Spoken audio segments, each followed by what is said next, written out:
করতে পারি না। আল্লাহ তাআলা বলেছেন এই মুত্তাকি বানাতে চায়, প্রতিটা মানুষকে আমি আল্লাহ তাআলা মুত্তাকি বানাতে চাই।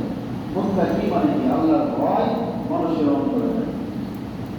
মানুষের অন্তরে যদি আল্লাহর ভয় থাকতো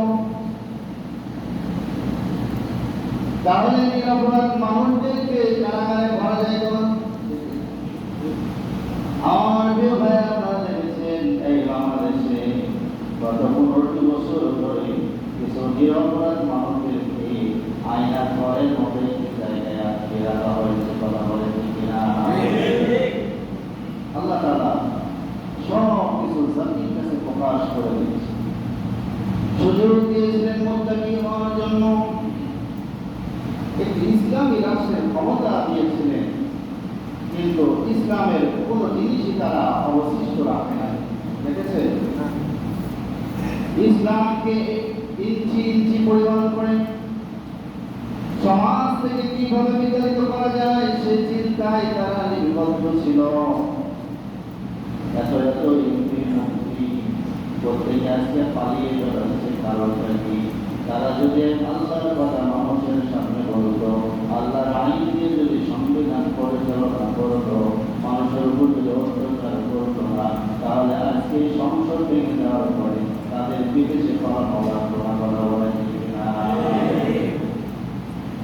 আল্লাহ তাআলা সুযোগ দিয়েছে কিন্তু তাদের আলাদা করে।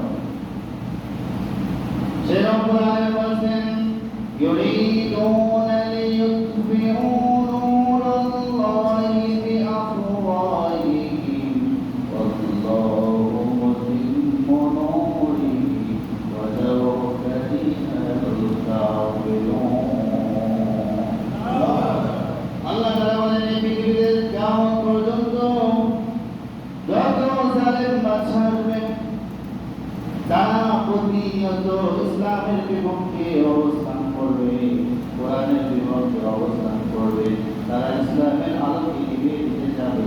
তারা বড় বড় আলেমদেরকে হত্যা করবে, বড় বড় আলেমদেরকে ফাঁসির কাছে ঝোলাবে, তাদেরকে আইনা ঘরের ভিতরে রেখে দিবে।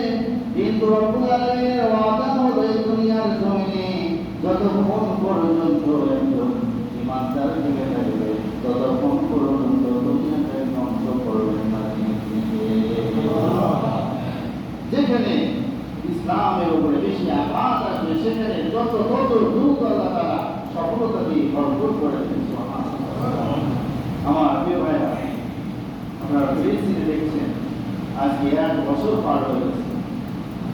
প্রায় 1 বছর সে দেশে অসংখ্য অবহেলিত শিশু, নারী, যুবকদের উপর হত্যা